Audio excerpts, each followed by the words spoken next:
Taiwan pode causar uma nova guerra mundial. Você pode nem conhecer essa ilha que fica do outro lado do mundo e é menor do que o Rio de Janeiro, mas sem Taiwan o seu carro não ligaria e o teu celular viraria peso de papel. Na verdade, você nem estaria vendo esse. Tudo por conta dos chips, essa plaquinha que você está vendo na tela, que é uma tecnologia que revolucionou o mundo e mudou a vida do jeito que a gente conhece ela hoje. E o fato é que, com o passar do tempo, as tensões entre Taiwan e China só foram aumentando, trazendo até os Estados Unidos para essa briga, o que pode gerar, de fato, o início de uma terceira guerra mundial. Agora, o mais importante de tudo isso é você entender como proteger os seus investimentos em meio a esse clima de tensão geopolítica. Para isso, antes de mais nada, você tem que entender o poder dos chips. Imagina que o mundo inteiro, com todas as suas superpotências, exércitos e trilhões de dólares, depende de um único pedaço de terra menor do que o estado do Rio de Janeiro. Uma ilha que para muita gente é só um pequeno ponto do mapa, só que na prática ela acaba sendo o cérebro do mundo inteiro. Se essa ilha parar por uma semana, sua TV não liga, não tem mais iPhone, não tem mais Netflix, e a economia global entra num colapso que faria qualquer crise até hoje parecer um sábado de sol tranquilo. O que está acontecendo agora, do outro lado do mundo, não é apenas uma briga por território. É um jogo de xadrez onde as peças são coisinhas microscópicas e o tabuleiro é o futuro da inteligência artificial e da supremacia militar. De um lado a gente tem o Xi Jinping e o sonho da reunificação inevitável. Do outro, os Estados Unidos tentando entender se vale a pena arriscar uma terceira guerra mundial por uma ilha que eles sequer reconhecem oficialmente como país. Por isso é hora de entender por que esses minúsculos pedaços de silício se tornaram o petróleo do século XXI.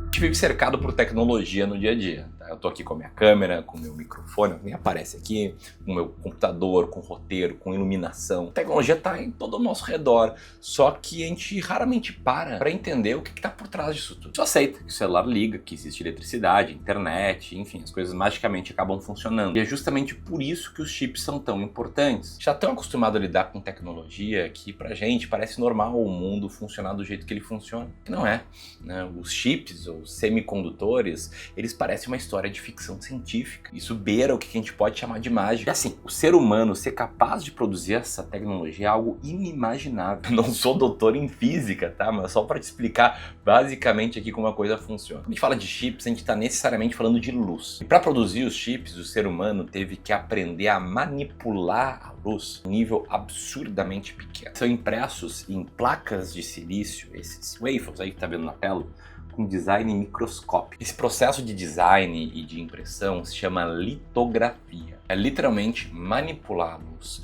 num nível que a gente não consegue para imprimir pequenos circuitos, quase no tamanho de células, numa placa de silício. Isso aí são os chips que vão aí no teu celular. E é tão complicado que uma empresa no mundo, a ASML, domina quase toda essa tecnologia. Só ela tem as impressoras, essas máquinas gigantes aí que tá vendo na tela. Só isso já é capaz de te impressionar, só que tem mais. O setor de semicondutores deve atingir $1 trilhão até 2026. Quarto produto mais comercializado do mundo. E essa concentração de capacidade tecnológica não é somente no design ou na impressão. Ela também acontece na hora de produzir esses chips. Enquanto a ASML é a empresa que domina o design, em Taiwan existe uma concentração bizarra do controle de produção. Taiwan domina o mercado global de chips com uma única empresa, a TSMC. Então, para você ter uma noção, se a TSMC parar, o progresso da IA, que tá todo mundo falando agora, simplesmente bate no muro. E se a produção parar, isso poderia custar $2,5 trilhões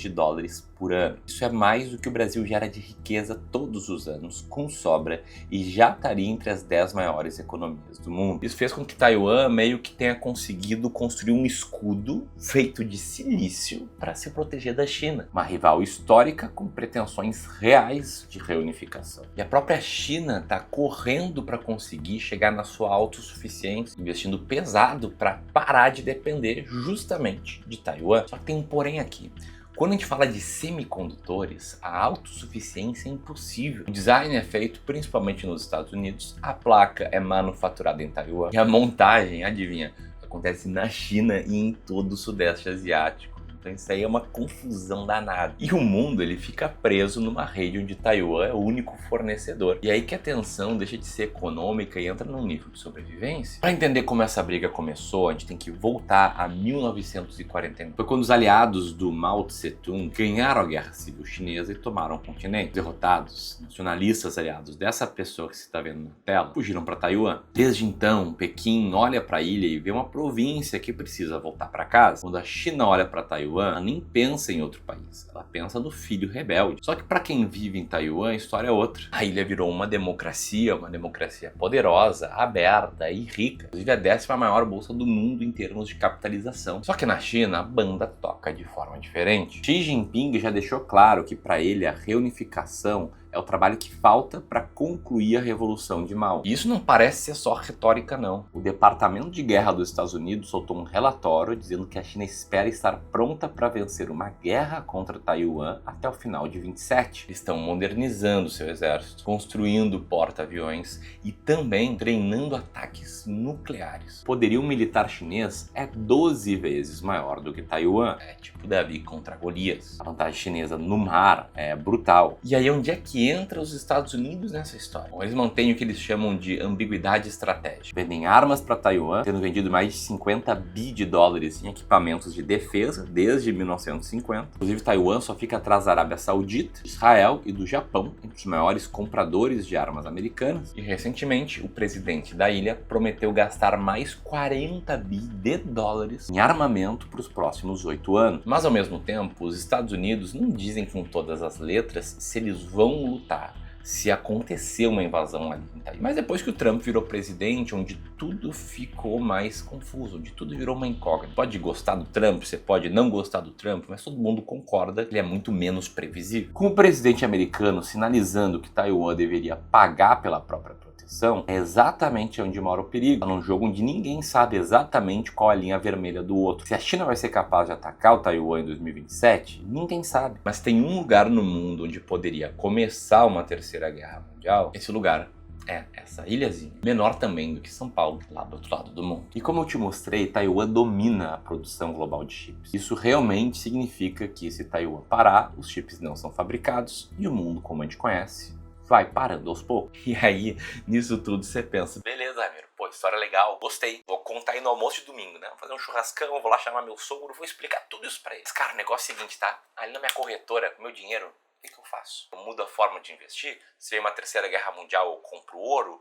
Enfim, o que eu faço? Afinal de contas, esse aqui é um canal de investimentos. O Clube do Valor é uma gestora, uma consultoria de investimentos. A gente cuida de praticamente 6 bilhões de patrimônio dos nossos clientes. Uma pegada muito forte em educação financeira, onde eu uso esses temas mais amplos para concluir a forma com que eu acredito que você deve investir. E aí, para mim, é claro, tá? Para você parar de depender de uma leitura tua, macroeconômica, sobre um tema que tu não domina, que pode ser Taiwan contra a China, pode ser as eleições brasileiras, seja lá o que for, você tem que sistematizar os teus investimentos. O primeiro passo é aquilo que vai representar 90% do teu trabalho, que é definir o percentual que você vai alocar entre renda fixa e renda variável, que é o que eu chamo de macroalocação. O segundo passo é garantir a diversificação, ou seja, garantir que a tua macroalocação vai estar entre diferentes classes de ativos, a forma que você vai montar a tua carteira, e que dentro de cada classe de ativos você vai ter diferentes ativos. Geralmente o retorno médio do investidor é menor do que o retorno médio do índice em si. Então a sua função é construir uma carteira que busque fazer as perdas de uma classe ser compensada pelos ganhos de outra. Diversificar significa sempre estar frustrado, então já vai alinhando suas expectativas.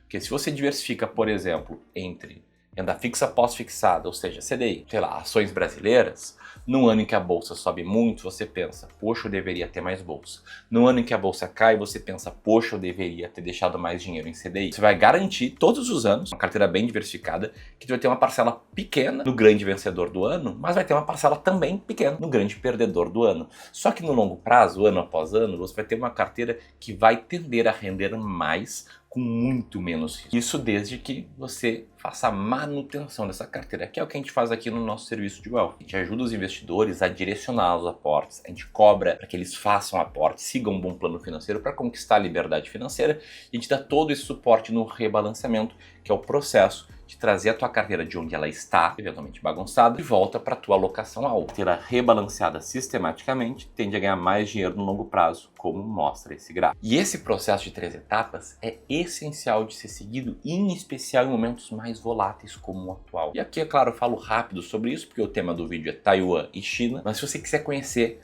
no detalhe, mas no detalhe mesmo, esse processo, dia 18 de março vou fazer uma live falando da maior transferência de riqueza da década e como você pode aproveitar o reset econômico, que é como chamam o período atual, para investir melhor. Muito simples de se cadastrar, só botar os dados nesse formulário e garantir a tua vaga. Lá você vai entender como é que a gente faz para montar carteiras de investimento passo a passo, tendo muita clareza como investir, como fazer o rebalanceamento, quais ativos escolher e por aí vai. Se você quer construir um grande patrimônio investido, você tem que participar dessa aula. Vou deixar o link aqui na descrição e também aqui. Harás isso, um grande abraço e até mais.